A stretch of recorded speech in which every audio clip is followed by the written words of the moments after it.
There is an Ireland shrouded in cliché, of heroes and villains, lost battles and sad songs.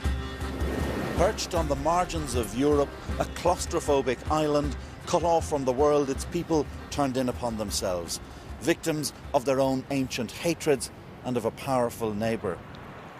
That is not the Ireland of this journey. Our earliest writings show that we looked to worlds beyond the Green Island. From the patterns of our landscape to the roots of our cities, we were shaped by waves of migration and invasion.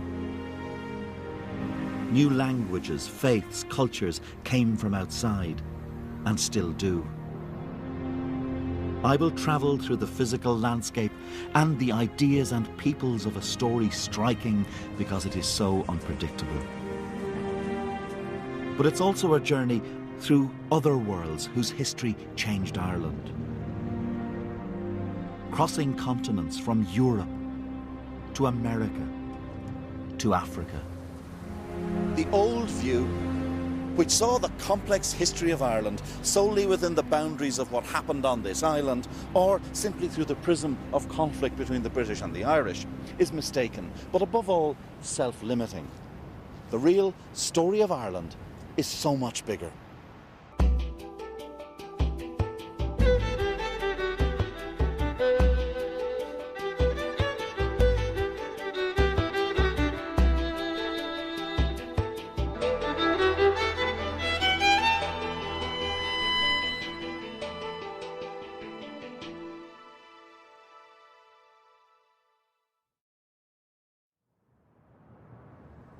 I remember walking in this garden of remembrance in 1966 with my father. It was the 50th anniversary of the Rising of 1916, and a great wave of patriotic sentiment swept the country.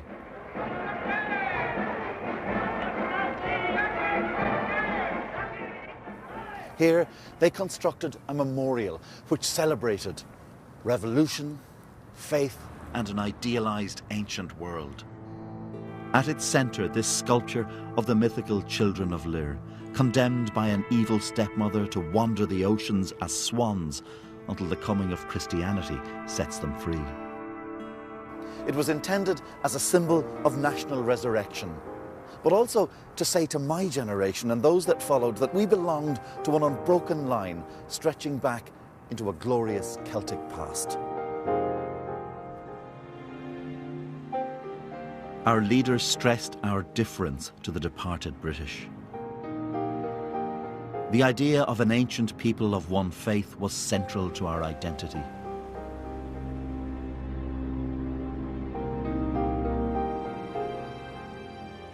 The real Irish were Gaelic and Catholic.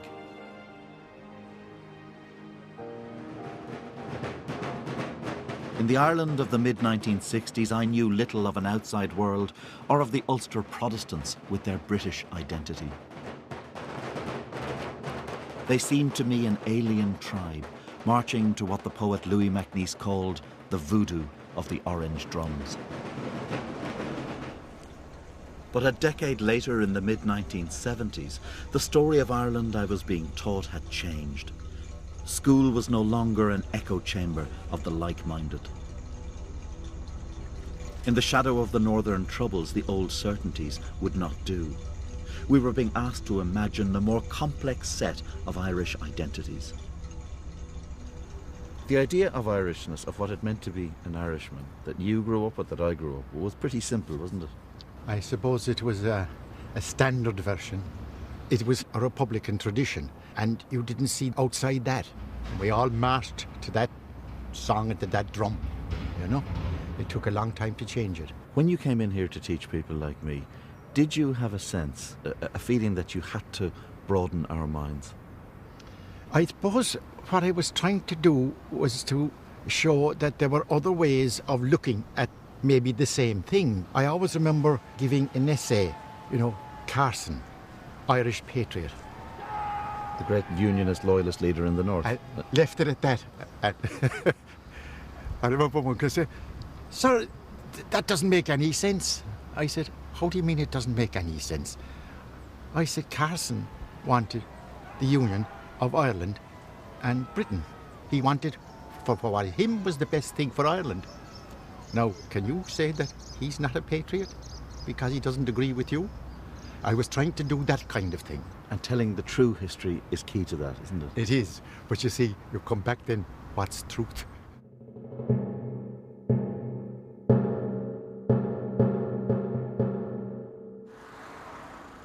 Walking the streets of Cork now, I find a city proud of its links with the world beyond, and willing to acknowledge a history made of many influences in which Irishness embraced different allegiances.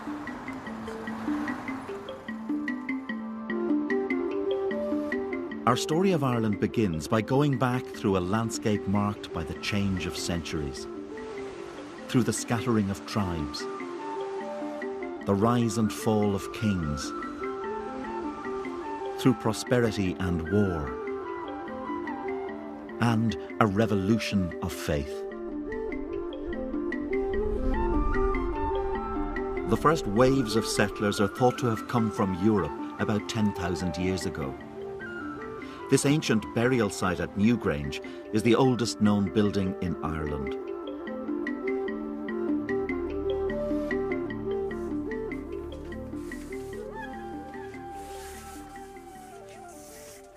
Across the ancient world, men built monuments to their dead. But this structure at Newgrange predates some of the most famous. It was built 500 years before the pyramids of Giza, 1,000 years before Stonehenge. But what can it tell us about the lives of some of the earliest inhabitants of this island?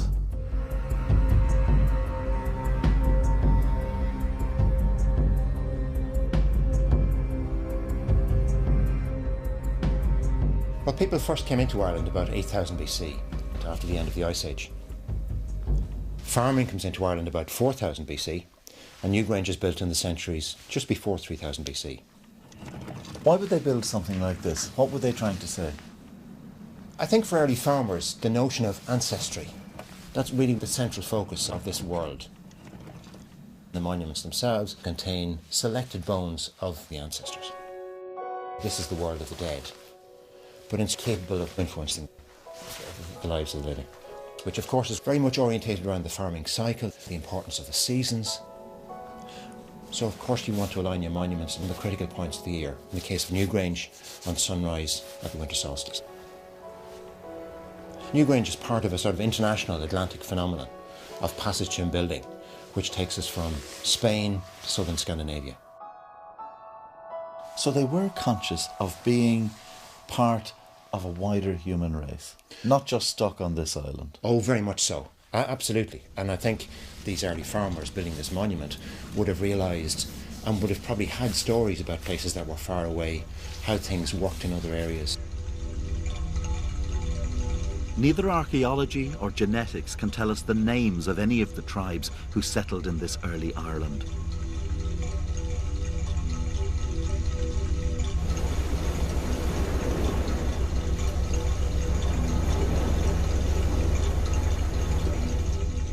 But in the beautiful artefacts of the Bronze Age, we can see a culture shared with groups in Britain and Europe, whom later historians would call the Celts.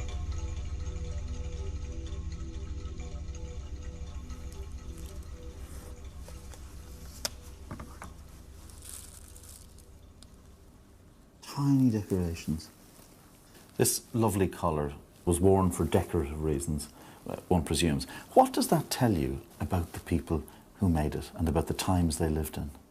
Beyond being just decorative, they are actually a way of identifying particular people in society, because no more than our own age, I'm not decked out in diamonds, I'm hardly likely ever to be, but if I was at, that particular level of society, whether it's a question of wealth or position, then I would have needed a particular status in order to be entitled to wear these objects. And of course, if I was male, I might have been entitled to wear. So we know that there's a hierarchy by this stage. Yes, there has to be. Yes, there definitely has to be a hierarchy. You also have here something which fascinated me when I heard about it, because it comes from so far away, and that's amber.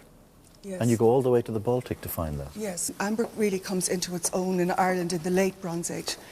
We're really lucky in this country because most of it has been buried in the peat bogs, and as a result it's extremely well preserved. We've got some here. Yes, this is part of a necklace. How did it get here from the Baltic coast, from Poland or somewhere like that? You're always asking difficult questions. Well, that's my job. Well, Yes. this does at least tell us. Somebody comes from Northern Europe here with this material in quite considerable amounts. Well, somebody may not have come. Somebody may have been handing it on, and it may have come through many different hands before it reaches Ireland. But what we do know is that a lot of it came, and a lot of it has been preserved because of this tendency to deposit these hoards in bogs. There is a surface landscape which offers immediate clues to our past. And there is the Irish story concealed beneath our bogland.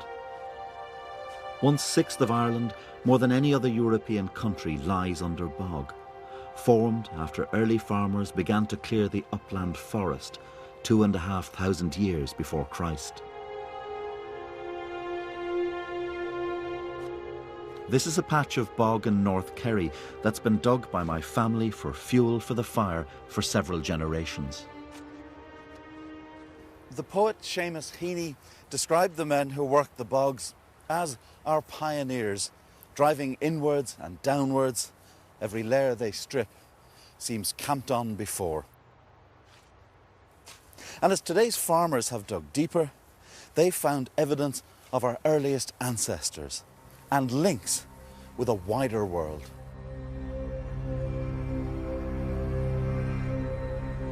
This is Cloney Cavan Man, a 2,000-year-old Irishman whose body was preserved by the unique chemistry of the bogs.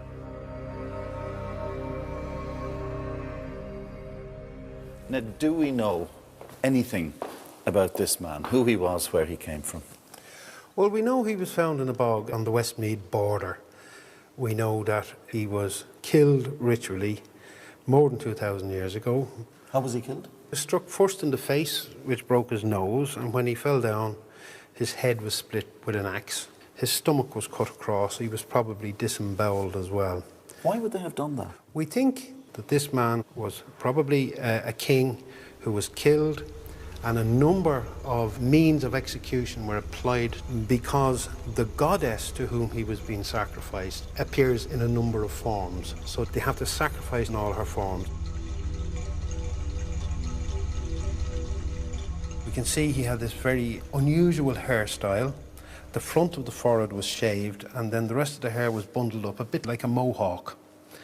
And that was held in place with a hair gel, which was made using resin imported from the Pyrenees. The very fact that you find resin from the Mediterranean in his hair suggests we were trading with that region. Ireland's position as an island doesn't isolate it in ancient times. It makes it more accessible because travel by sea is much easier than travel over land.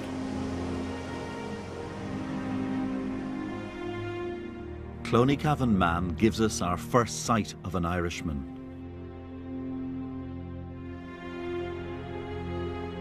And here in the National Museum, we see some of the finest examples of what we now consider Celtic art. But the idea of the Irish as racially Celtic, unlike the Anglo-Saxon English, belongs to the 19th century. For nationalists and their English enemies, much depended on belonging to an imagined finer race. So was Cloney Cavan Man a Celt? He would have been Celtic in the sense that he would have spoken a Celtic language. He would have spoken an early form of the Gaelic language, the Irish language. And the art is associated with Celtic people on the continent. I don't think it means that we are racially descended from a Celtic nation. Genetically, this man doesn't have a lot to do with the Gauls of France or the Celts of Central Europe as described by the Greeks and the Romans. So we Irish, let me just nail this one down because it's critical. We're no more racially Celtic than our English neighbours, are we? No, or we're no more so nor less so. Our cousins on the other island have certainly as much a claim to their Celtic past, I think, as we have. The murdered man from the Meath bog reveals something of how the Irish lived several hundred years before Christ.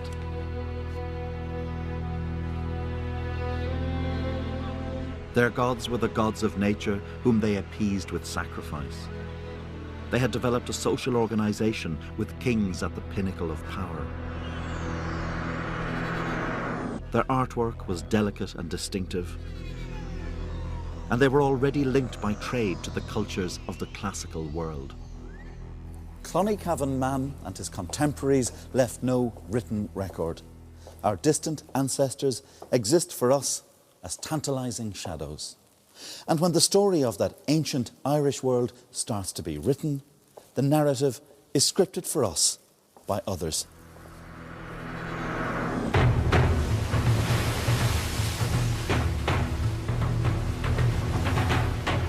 The writers of the classical world conjured their own stories of Ireland.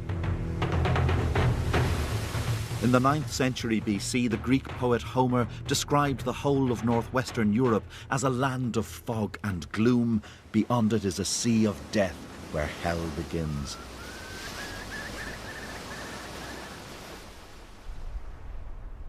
But our first detailed account of Ireland comes long after classical Greece has been overtaken by an all-conquering new power.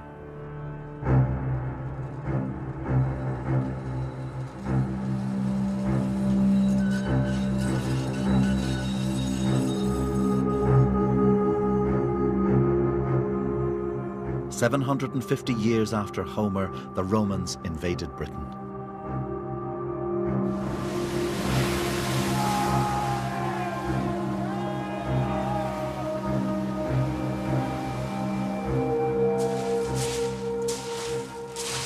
Julius Caesar landed here on the Kent coast in 55 BC. Now, given his restless ambition, it would have seemed natural for him to complete the conquest of Britain and then move on to invade the neighbouring island. But in Caesar's mind, Ireland was a place of fearful myth. He called it Hibernia, the land of winter. A geographer living under Caesar's rule described the Irish as a cannibal race who deemed it commendable to devour their deceased fathers and who lived a miserable existence because of the cold. But Mediterranean traders had long been immune to such dire warnings, and with the knowledge they brought back, a scholar created a geographical masterpiece. In this medieval copy of his book, Geographia, we can see how Ptolemy mapped the world as it was known to the Romans around 150 AD. And there, on the westernmost point, is Hibernia. This is the first map of Ireland and its peoples.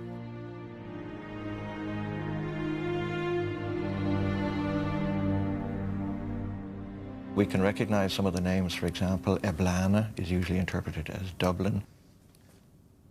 The river names, the Shannon is there, for example. The River Lee, I suppose, which all Cork people would like to see mentioned. There are some names, interestingly enough, here. We have Brigantes, for example, and the Brigantes over here in West Wales. And they are clearly related. What does that tell us? Well, it works two ways. Either it means that there were Brigantes here in the west of Britain, first of all, who then migrated to Ireland. But it is possible that they might actually represent population groups that originated in Ireland and then came to the western province of Britain. Because you do have quite substantial Irish settlement in western Britain, in Wales, as we know it nowadays. This notion of the Irish colonising parts of Britain, it rather turns our historical sense of things on its head, doesn't it? We always like to see ourselves as the eternally put upon, could be problematic. conquered by the other lot. We were doing in it this to day them. and age, we're insisting that everybody apologise to us, including our nearest neighbours. But I suppose if you go back far enough, we invaded them before they invaded us. So if there are apologies to be bandied about, we might take the first step, you know.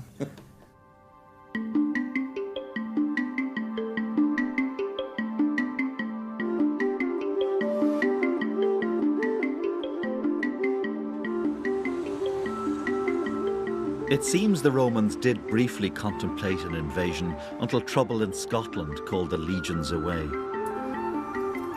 And so Ireland was never subordinated to Roman law or government. But they didn't need to dispatch an army to exert an influence that extended well beyond trade into the realms of society and culture.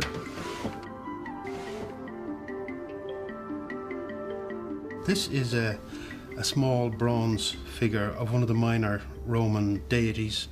It was found in the River Boyne at Navan. So this is pre-Christian, this? This is pagan Roman. It's a bit like if Ireland was on the edge of the European community. You would expect that it would be trading with it. Ireland had cattle. Cattle would have been shipped over to Britain. Items like leather. The Roman army consumed vast amounts of leather. The cattle lords out on the Central Plains, they start getting notions of grandeur, and they become the important provincial kings of early medieval Ireland. You have the establishment of dynasties that continued in power for hundreds of years afterwards. But again, they were looking to the Roman world to model themselves on the Roman emperors. By the 4th century, some Irish outposts on the west coast of Britain had expanded into kingdoms as more settlers came. They desire to go eastwards, wrote an early Gaelic poet, into the broad, long-distance sea.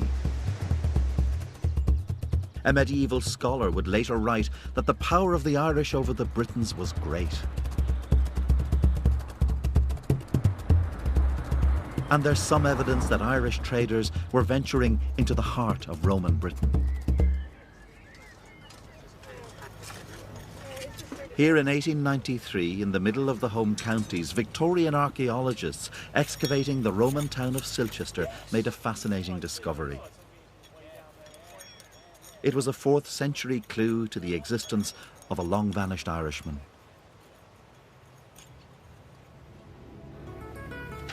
This type of inscribed stone is usually found only in Ireland or the far western fringes of Britain.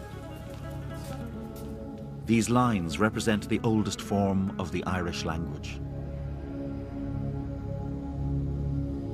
Michael, what is this stone?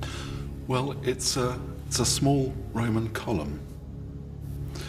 But what's very different about it is it's got this inscription on it in Ogham. And this transliterates into a man's name, Tebicatus. And here on this line, he's beginning to describe his lineage, just as you'd find on any Ogham stones. I mean, I've seen these, tucked away in graveyards in Ireland or in the middle of fields surrounded by trees. Yes. But yes. Here it is, yes. An hour's drive from London. Away, away, away from other finds of such stone. It's extraordinary to me, this idea that you have an Irishman who sets out, settles among people from everywhere, from all corners of the empire. Yes. It truly was a multicultural, multilingual world that he lived in. Yes. And it's not just the one person, but it's a group, it's a family, and it's other people supporting a community. Now, it may be he was a big figure. He was a local king. I mean, who knows? Because we have another Celtic man from another end of Roman town story up in Roxeter who did describe himself as a king. So you may have had Irishmen who had his domain here in those sort of end days of the Roman world in the 5th, 6th century.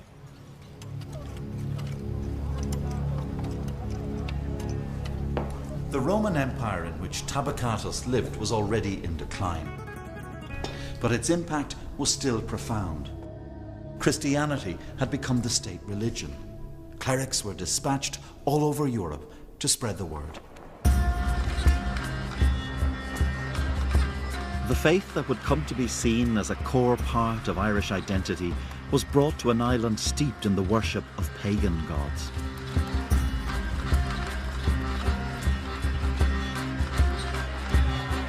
Rome's first bishop to Ireland was dispatched in AD 431. He was Palladius, the son of a Roman general, who found by one account that the fierce and cruel men did not receive his doctrine readily. His memory would be obliterated by events which would create Ireland's first and most enduring cult of personality. It is the story of a spiritual revolution born in an age of imperial collapse.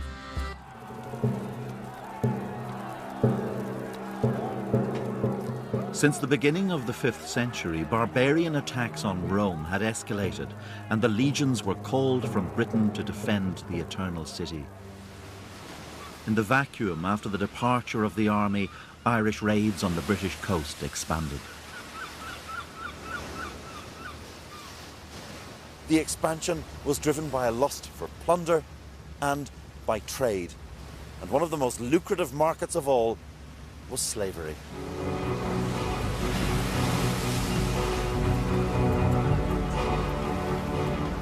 From harbours up and down the Irish coastline, slave raiding boats set out to attack British settlements.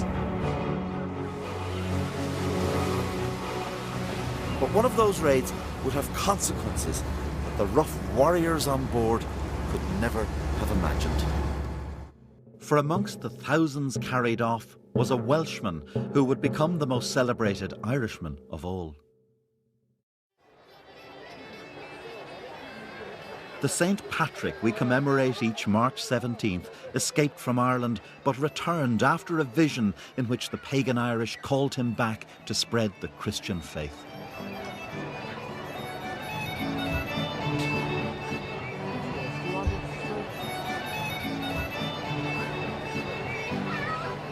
But much of what was taken to be the truth of his life was invented by others, like the 18th century clergyman who claimed the shamrock was used by Patrick to explain the Holy Trinity. Patrick hovers between the pagan past and the Christian future. He is a man who vanquishes troublesome kings with magic spells, banishes the snakes from the face of Ireland. But what do we know of the real Patrick, beyond myth and symbol?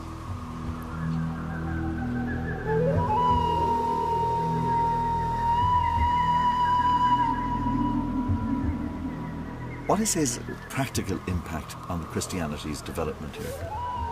He himself says that he went where no man went before. It's a famous expression that survives down to the present day. And he clearly did go where no other Christian missionary had gone before. And that's important because in the history of the Western Christian Church, that wasn't the practice. People, generally speaking, didn't head out into the brave blue yonder because it was too dangerous a thing to do.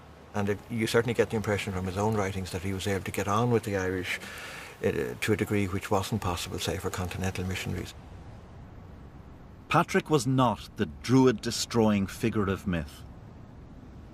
He left two documents, the most important, his confession, notable for its humility.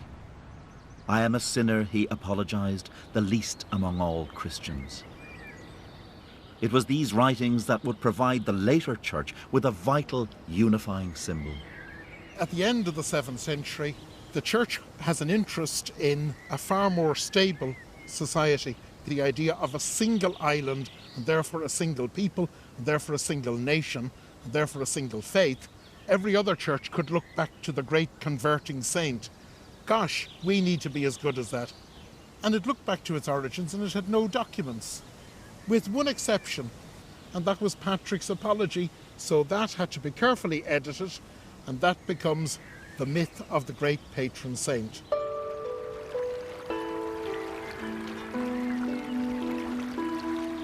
Patrick died around 460 AD. But there were other missionaries who blended Gaelic traditions with the Christian faith. Monasteries were founded. As a later Gaelic poem put it, heathendom has gone down. God the Father's kingdom fills heaven, earth and air. But Ireland was not luxuriating in a Celtic idyll. The early missionaries moved through kingdoms frequently at war with each other. Tell me what happens when the monks arrive. Well, they would have first of all made their way to the local king, the local lord or something like that, because you couldn't just arrive off the next available flight and announce, "Hi, I'm your new local Christian mission." You'd end up dead. So you'd have to get some kind of physical protection. Once you had the king's protection, on that basis go around, spread the message. Certainly with the passage of time, monasticism is the growing trend, if you like, and it's a cool thing to have a monastery on your land. It's cool to have a member of your family, a member of a monastic community. If you can have a brother or sister who's actually a saint, somebody who's so high in the hierarchy, then obviously that adds a certain prestige as well. As the influence of Patrick and his successors expanded, the monasteries would emerge as the focal points of intellectual and artistic life.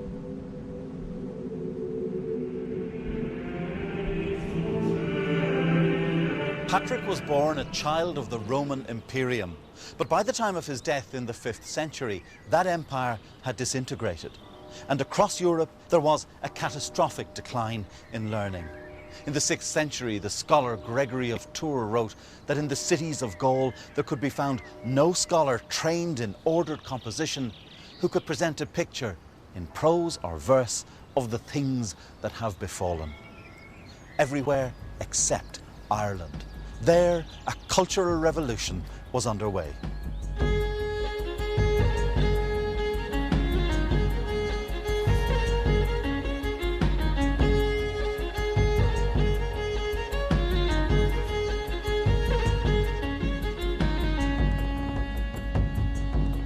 The Church in Ireland was untouched by the traumas afflicting Europe. And as the kings of Ireland were converted, the monks found protectors and patrons. A culture that blended the native and the Latin flourished. At the centre of this flowering were the monasteries.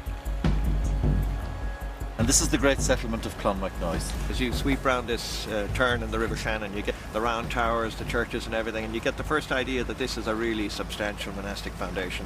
Had we arrived here at the height of its powers, what would we have seen coming around the bend? Well, if you believe the sources, there were several thousand people here living already in the 6th and 7th century, so you can imagine a pretty dense settlement. There would have been an obvious substantial farming element. This would have looked like a very prosperous economic unit.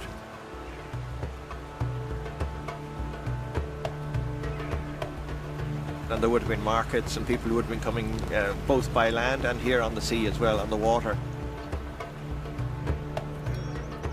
And the whole place would have been pretty much a bustling kind of place.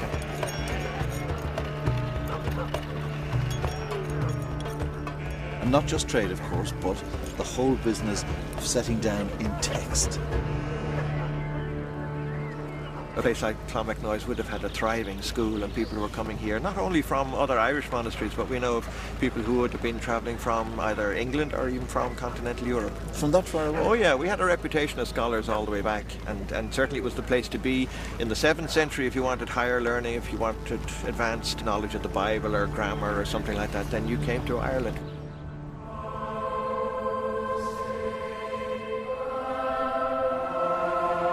Perhaps the greatest bequest of the monastic tradition in Ireland was literary.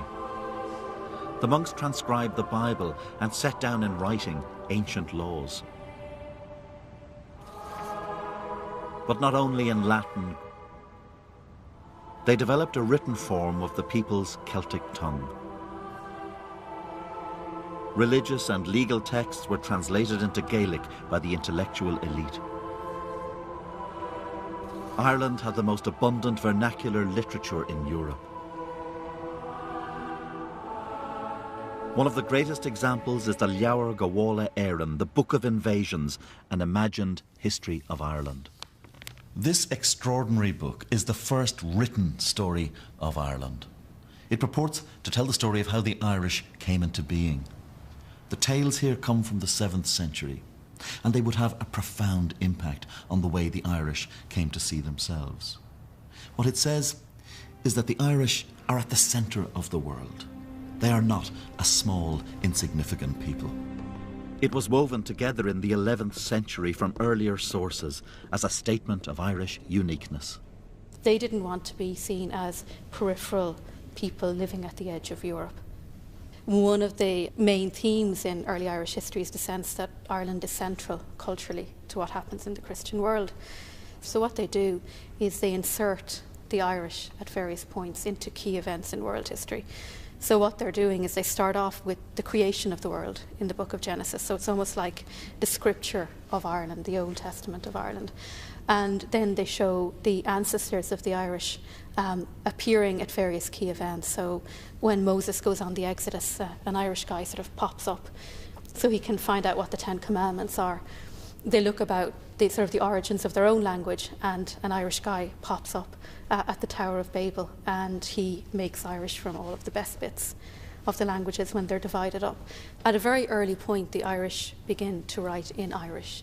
And one of the things that Leabhar Gabhála does is it brings in an awful lot of traditional lore. So you get elements of popular culture and elite culture being brought in together, along with sort of the learning of the Old Testament or of Christian writers. What were they trying to do by setting it in such an international context, this idea that we came from everywhere? The basic framework which it takes is that Ireland has been populated by various waves of people over time. Some of these people are invaders, some are more refugees than invaders, for example. And they admit that not everybody who lives on the island in the early medieval period are descended from one group of people. So there is an acceptance in the Leabhar Gabhála that the Irish are of multi-ethnic origins. At what point do we lose that sense of being part of something greater and take on board this narrow idea that it's us in a misty Celtic past? Yeah, I would very... People alone. Certainly from the 18th century. If you look at the Irish themselves during this period when they're putting together the Leabhar Gabhála and the various elements that go into it, the one element they don't pick themselves is Celtic. I mean, they know about the existence of groups called Celts and Gauls from classical writers. They never identify with them. In fact, they're far more confident about their identity, you could say, than maybe modern people are about theirs. Irish monks would carry their gospel across the seas. Men like Brendan the Voyager, Columkill in the Irish kingdom of Dalriada in Scotland, or Aidan at Lindisfarne in Northumbria. Now the Lord had said, "Get thee out of thy country, and from thy kindred, and from thy father's house, unto a land that I will show thee."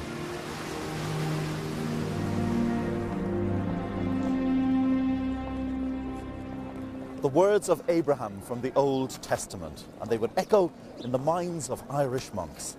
At their heart, a simple concept, in the Latin, portior peregrinatio, a lifelong pilgrimage for Christ. And it would bring some of those Irish clergy here to the lands at the heart of the old Roman Empire.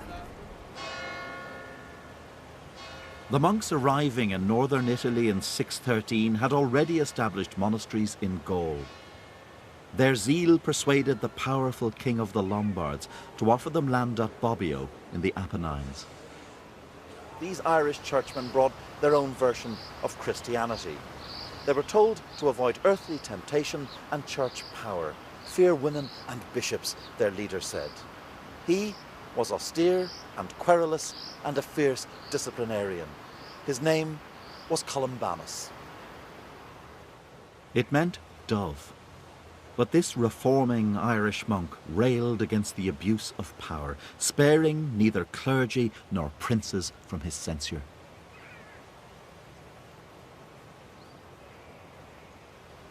Columbanus even had the temerity to confront the Pope. It was a complex dispute about the dating of Easter. To Columbanus, it wasn't simply spiritual pedantics. He felt he was standing up for something he truly believed in. And when the Gallic bishops summoned him to account for himself, he simply refused to go. He saw them as an elite, ministering only to the chosen few. But Columbanus was deeply loyal to the idea of a church led by the Pope from Rome. He was a dissenter, not a revolutionary. He looked beyond the monastery walls, imagining a Europe united in faith and culture.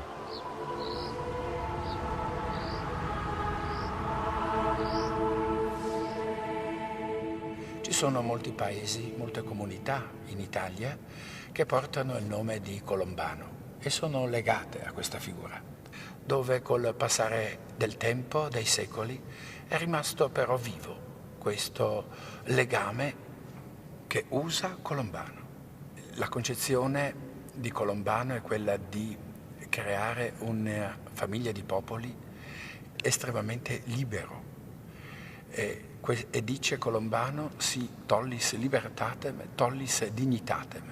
La dignità dell'uomo è strettamente collegata alla propria concezione di libertà, nel senso filosofico più ampio.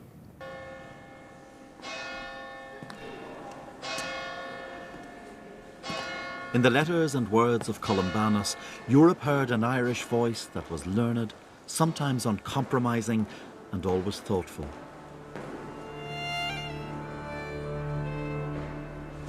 At Bobbio, he established one of the greatest libraries of the medieval world.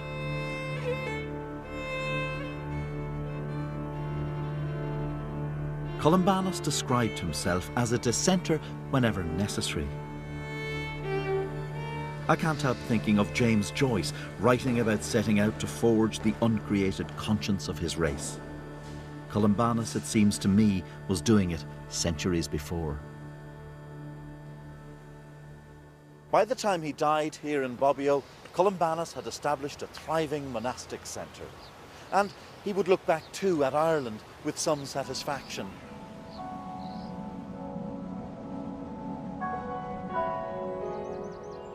For the monasteries were still producing great works of art.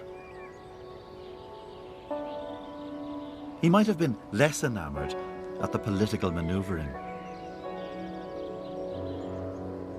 The status of clergy could have much to do with their alliances and family ties with the local aristocracy. Indeed, from the earliest times, monasteries could be the launching pads for earthly ambitions. The abbot here at Ardmore in County Waterford came from a powerful local family. Declan was said to have been a contemporary of St. Patrick. The story goes that together they went to a banquet of local nobility and together chose the new king of the region. Was this story true? Well, we've simply no way of knowing. But it does underline a significant truth. Churchmen were becoming increasingly powerful political players. And this foreshadows an enduring theme of the Irish story. That embrace between spiritual and temporal power, Christ and Caesar together.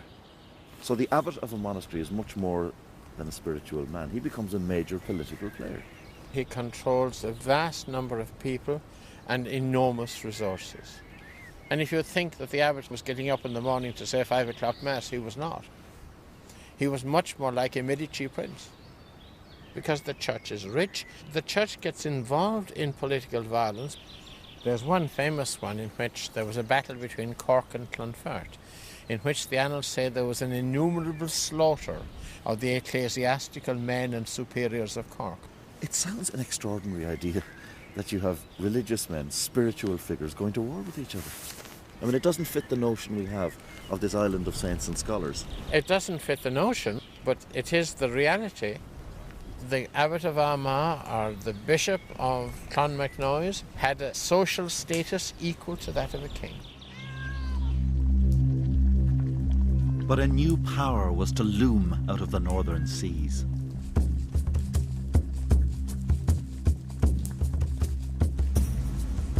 In 795, monks on an island near Dublin saw a fleet of ships approaching. The longships with a dragon's head carved on the bow carried a force of warriors who would plunder the treasures accumulated by the monastery over 2 centuries.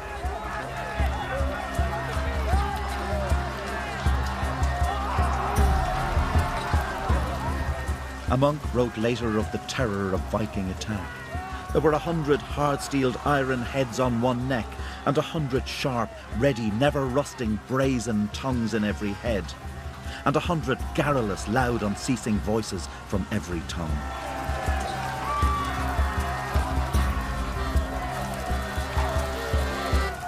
The age of the Vikings had arrived. We're probably standing about 3 metres under the street level, and this is where people would have been walking in the Viking Age. I mean, there's no whitewashing the incredible terror that they sowed. From a fairly early stage, once Vikings are raiding the Irish coast, they're taking people captive to sell them on as slaves. So a good early example of that is in 821, the Vikings raided Howth, just north of Dublin, and took a great prey of women. So I think their fate was probably the slave market. It must have stricken absolute fear into the hearts of people, the idea of being captured and then sold abroad. Yeah, absolutely. I mean, there are some kind of snippets of Irish poetry testifying to the fear that people had. Lord, protect us from these foreigners coming in and taking people away. There's an early 11th century tale about an Irish poet who's said to have been taken captive by Vikings, and even as a man, he'd been gang raped by the Vikings on the ship. There's also a record in 940 of an Irish bishop taken captive on Dalkey Island, and he's so eager to escape, he tries to swim out from the island and he drowns. The Vikings offer us the earliest example of those figures who will dominate the written and spoken stories of Ireland, the foreign invaders. But where did the raiders come from? And what drove them to Irish shores?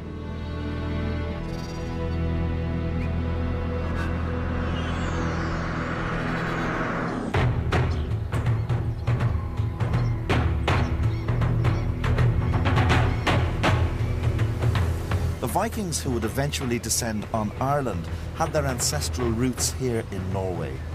From these fjords, they created a maritime empire that stretched from the shores of America in the west to central Russia in the east.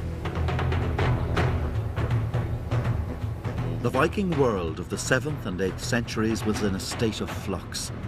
Warrior clans fought for control of the best land. Land meant wealth and power, but there was too little to go around. In an early Norse poem, a mother says to her son, "Get thee a ship and go out on the seas and kill men." They're lines which reflect a society where a man's worth was defined by his skill with the sword. What kind of a society did these Viking warlords inhabit? Competition was actually a key element in this society. Who could travel the furthest, who was the bravest in battle, who could eat the most, and who could drink the most. What is the principal dynamic that's driving them out of these fjords towards Ireland? It was important for the local chieftains to be able to give good gifts to the followers, the friends, or throw big parties. And there was not enough wealth in Norway. So I think that one of the main reasons that they actually left for Ireland was just to plundering some Irish monasteries and churches and steal the goods. The Irish in popular memory tend to see the Vikings as rapists, pillagers and killers. Is that something you'd go along with? Partly, yes, but you have to look at the Vikings, that they can actually change shapes over the night. One day they are actually killers, the next day they are actually traders. And then the third day they are craftsmen, and the fourth day they are settlers. For over 40 years, the Vikings raided Ireland's coastal villages and monasteries, carrying off plunder and slaves in their longboats. They struck suddenly and caught the Irish unawares. So the Vikings became bolder and began to sail down the rivers of Ireland. The raiders were to become settlers. The east coast of Ireland was strategically well placed for trading with an expanding Viking world.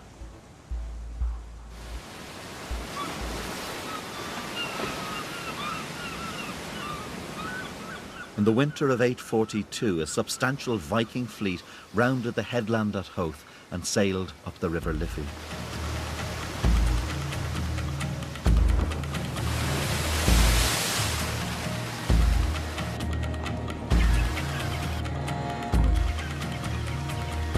Here at the Black Pool in Irish Dublin, the Vikings hauled their longboats ashore. And just a few yards away from the banks of the River Liffey, they began to construct the first defensive stockade.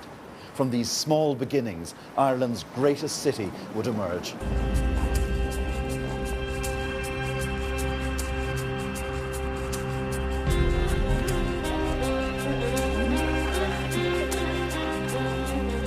Over the next century, Dublin would become a boomtown with the largest slave market in Europe.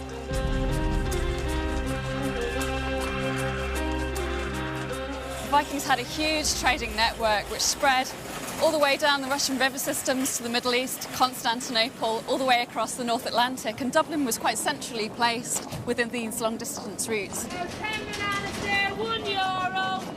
What kind of things would people have been buying in these markets? Amber from the Baltic, silk from Byzantium, gold, silver, looted goods from Irish monasteries, all would have been traded through the port of Dublin. It would have been a very noisy place, bustling, crammed houses next to each other, narrow streets, lots of people milling around, shopping, exchanging things, gossiping, kids, pigs, everything. And you'd probably have seen people from right across Europe in Dublin at this point. It would have been a really cosmopolitan place with traders from all across Europe, and this is followed by a series of royal intermarriages and a lot of cultural interchange. So by the 10th century, you've got a whole new culture emerging, which is a kind of hybrid of Scandinavian and Irish, and it's very distinctive. You can see it in art styles and the culture of these two peoples.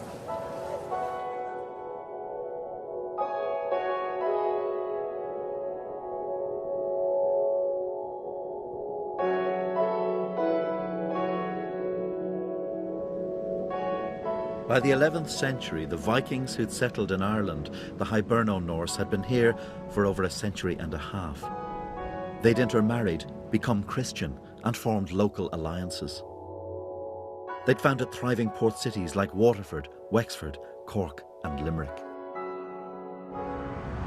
They became enmeshed in Irish politics.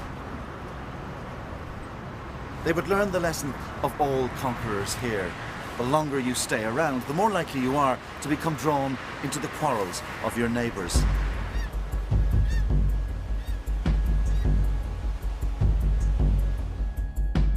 This was a country where local Gaelic kings were fighting for land and supremacy.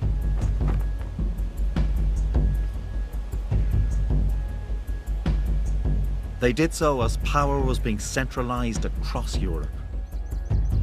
Small kingdoms were eaten up by the leaders of emerging dynasties. In northern France, Rollo the Viking had founded the Norman Empire. In England, power was consolidating around the House of Wessex.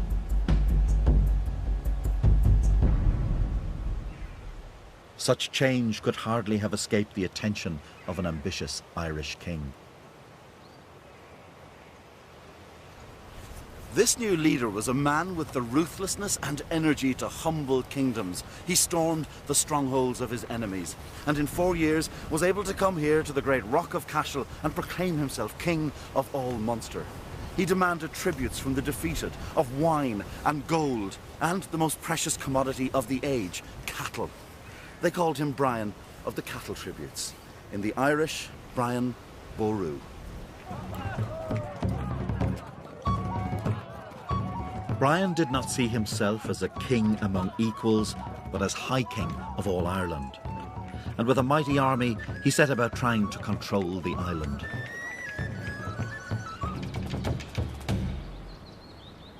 In the only statement of his that we know about, he describes himself as Imperator Scotorum, Emperor of the Irish. Imperator means a man who rules over many different peoples, and he saw himself as ruling equally over the Irish and the Vikings. He subjected Limerick to himself and made Limerick a dynastic capital. He subjected Cork and Waterford to himself. Dublin was next on the list.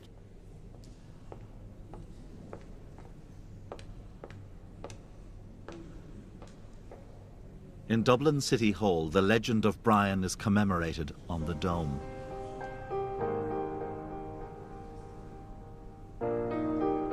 In the telling of Ireland's story, he would become an icon of native resistance, the first nationalist hero. His soldiers holy warriors who defeated a Viking invasion. But the truth is more complex. In 1014, after defeating the city of Waterford, Brian moved to confront the Gaelic kingdom of Leinster and the Viking port of Dublin. Irish and Viking united in defence against Brian. They recruited Viking mercenaries from Britain. It's thought Brian too had Vikings in his army. For both sides, Dublin was the glittering prize. The Battle of Clontarf is not a battle between savage Vikings and the Irish. It's not the saving of Holy Ireland from the pagans.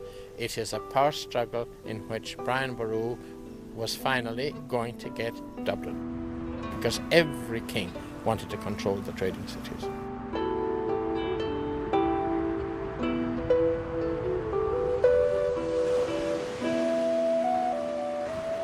On Good Friday, 1014, the opposing forces faced each other at Clontarf outside Dublin. There were two Irish armies, but both with their Viking allies. Of these Vikings, it was said they carried arrows, anointed and browned in the blood of dragons. The monks who wrote this account were highly partisan. After all, they'd been commissioned by a descendant of Brian Boru. Of his men, they said they had beautiful white hands. Hands that they would now use to hack, hew and maim. The battle lasted all day.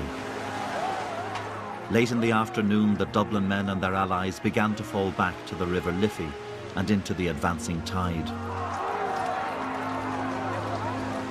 An account written years later records that they retreated to the sea like a herd of cows tormented by heat and insects. They were pursued closely. By nightfall, bodies drifted on Dublin Bay, and the field at Clontarf was strewn with corpses. Brian had won the battle, but he wouldn't live to enjoy the fruits of victory. A Danish Viking called Brodar came hacking his way through the Irish lines and found Brian's tent. Entering inside, he saw the old king on his knees at prayer, and lifting his giant battle axe, he cleaved Brian's head from his shoulders.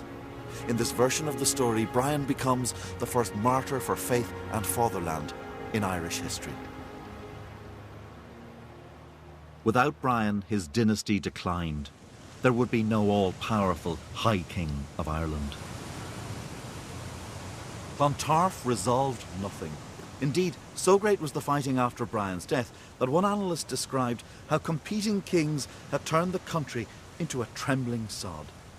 Ireland was now a ripe prize for foreign adventurers, and they would come here in the shape of the greatest military force in Europe to launch on these shores a fateful conquest.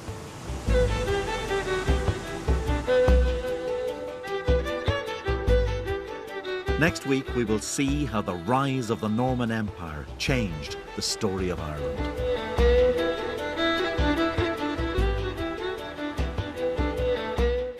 And the story of Ireland continues next Monday at the same time. Next this evening, stay where you are for Operation Crossbow.